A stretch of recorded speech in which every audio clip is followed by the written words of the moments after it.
Dana White's Contender Series. This is Season 7, Episode 5. We have a full 5-fight card this Tuesday night. I'm John Kelly. Let's hear the picks. And we're going to kick things off in the women's flyweight division as Dione Barbosa comes in as a minus 275 favorite. The comeback on Rainn Guerrero is plus 215. And we'll start on the Barbosa side. She comes from an Olympic level judo background. She also holds a black belt in Brazilian Jiu-Jitsu. She's got a 5-2 professional record with 2 wins coming by submission. In terms of the competition that she's faced, she's had a fight over an LFA. She's fought Josiane Nunes, current UFC fighter. She lost by knockout in that fight, but she does have a win over another UFC fighter, Silva, who we just saw beat Marina Moroz a couple weeks ago in the UFC. So she's certainly been tested against UFC level talent, and I think her skill set kind of checks out, especially for this matchup. I mentioned the Olympic level judo background, the black belt in jiu-jitsu as well. Definitely more of a grappler, but she's not a one-trick pony. She's certainly a capable striker, mix in the leg kicks, can fight behind her jab for 15 minutes if she needs to. Overall, I think she's a pretty decent prospect, very well-rounded, and I think she's just going to have multiple advantages in this spot over Rainn Guerrero, who's just a 5-1 prospect fighting out of Texas,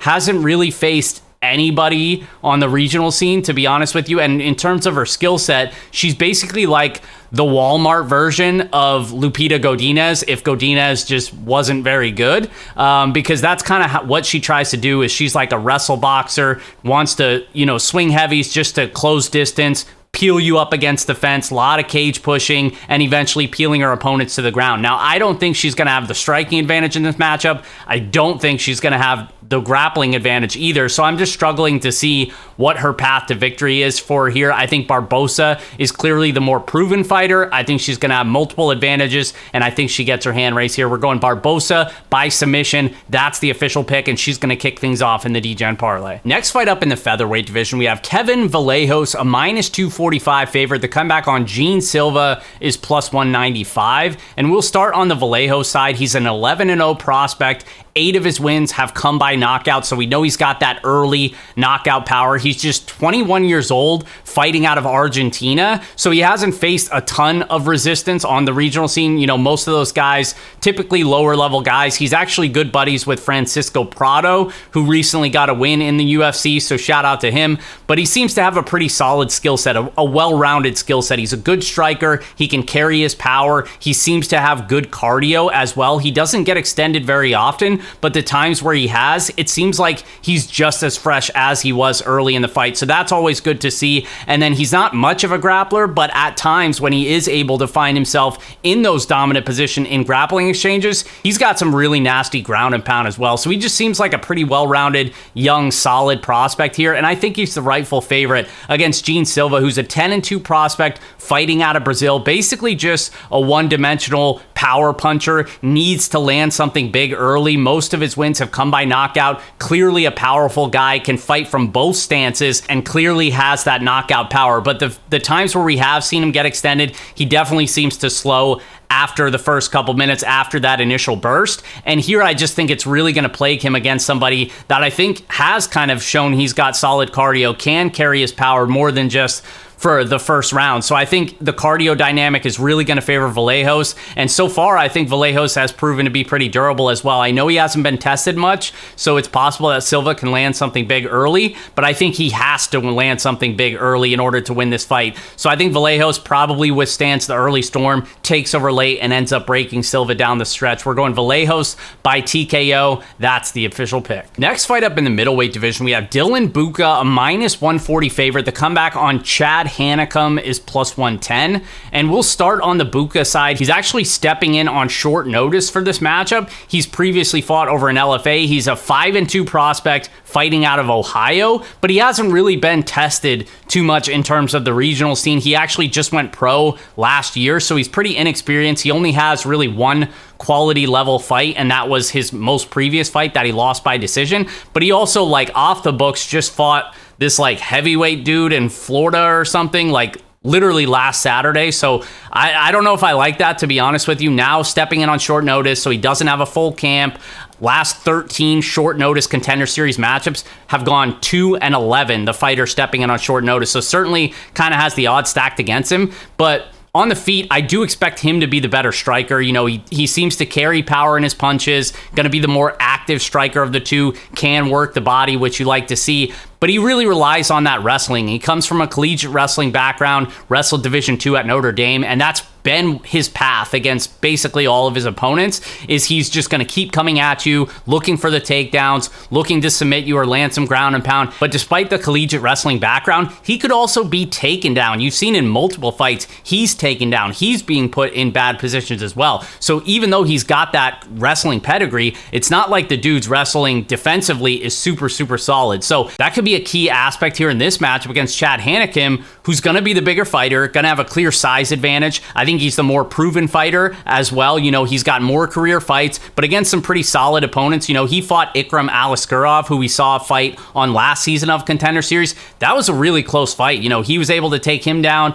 Aliskerov clearly got the better of some of those grappling exchanges, but Hanekom held his own. It was a competitive fight. I just think the guy's pretty well-rounded. I don't care for his striking, really. He seems very stiff and rigid and just kind of moves weird, but he does have clear power. You know, if you're going to fight this guy in the clinch, he's got some nasty elbows that he can hurt you with, and he's got that wrestling himself. You know, he's relied on taking his opponents to the ground where he actually has good jiu-jitsu. He holds a brown belt in Brazilian jiu-jitsu. I'd expect him to have the submission grappling advantage in this spot, and I actually think he'll be the more difficult fighter to take down. Those long legs, I think Budka might struggle here. The one advantage I see for Budka is the cardio aspect. I don't think it's like this huge disparity between the two, but we have seen Hanekom kind of start to fade just a little bit down the stretch, whereas Budka is just a nonstop motor. He's going to keep coming at you. So it's a close fight. I do lean on the Hanekom side. Slight dog. I think he's the more proven fighter. I think he could have the grappling advantage. We'll see how it plays out. I'm going to go with Hanekom in the third fight of the night. Next fight up in the bantamweight division, we have Serhiy Sidey, a -215 favorite. The comeback on Ramon Taveras is +175, and this was actually the first bet I made of the week. I'm on the underdog here at +175. I just expect this fight to play out a lot closer than these odds suggest. We'll start on the Sidey side. You know, he's a 9-1 prospect fighting out of Canada. He's actually the former BFL bantamweight champion. BFL rings a bell because we had Kai Machado fight on week 1, and last week we just had Mateus Vogel fight against Timothy Kawamba. He ended up losing a competitive decision there, but both Vogel and Machado also were BFL champions. And funny to note that the only career loss of Sidey here came against Mateus Vogel, where Vogel just completely dominated him in terms of the grappling in that fight. But Sidey seems to be pretty fundamentally sound. He's the striking coach at his local gym, and you can tell, you know, he's very comfortable in the striking exchanges. He's got a solid jab. He can land calf kicks as well. Doesn't seem to have a ton of power, but he's also not taking a ton of risk either. He fights a pretty smart game plan. He's got a capable ground game as well. You don't see him go to it that often. Most of his takedowns come from like caught kicks and exchanges like that. So it's not like he's aggressively trying to get it to the mat. So I do expect this fight to play out primarily on the feet. And that's why I like Taveras, who's an 8-1 prospect fighting out of Florida, 4 wins by knockout. He fights out of the southpaw stance, and he's clearly got power. His boxing is very smooth. He's a very good counter striker. He's going to manage distance very well, and you see it in a lot of his fights, and he's just looking to counter you with that big left hand. He's also got some really powerful body kicks as well that he's hurt his opponents with. I think the way to take advantage of him is to land heavy leg kicks and force him to grapple, and I just don't think that Sidey can maybe do one of those things. I don't think he's going to do both of those things. I don't really think he's going to look to grapple here. So I expect this to play out like a competitive kickboxing match where I think Taveras is actually going to have the speed and the power advantage. I think he lands a couple of those big counter shots. I know he hasn't faced a ton of great competition on the regional scene, but he does have a win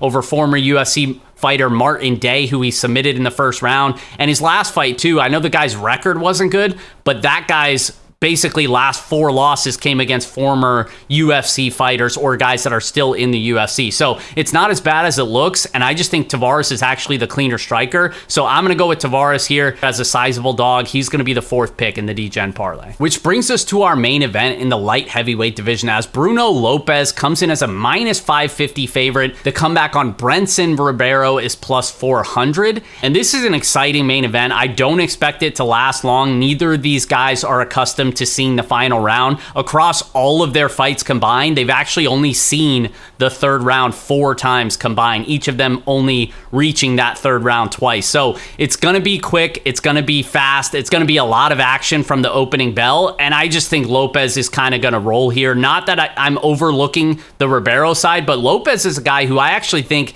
could compete right now in the light heavyweight division. He's a very good striker. He's an 11-0 undefeated prospect fighting out of Brazil. He's the former Jungle Fight light heavyweight champ. He's the former Thunder Fight heavyweight champ, and he's the former LFA light heavyweight champ. So you're getting that, what I call an LFA tax, where we typically see the LFA fighters that fight on Contender Series, their money line tends to get really inflated, and you see that at minus 550, but it makes sense because this guy moves very well for light heavyweight. He's got big power in his strikes. He's got a variety of kicking attacks, heavy punches as well, and he's got a solid ground game too. You've seen him be able to take guys down multiple times, hunt for submissions. He holds a brown belt in Brazilian Jiu-Jitsu, so he's just pretty well-rounded, very athletic, very powerful. Like I said, I think he could actually, compete at the lower levels of the 205-pound division right now. And then on the flip side, Brendson Ribeiro is kind of just a lesser version of that. He's got a ton of finishes. All of his wins have actually come by finish,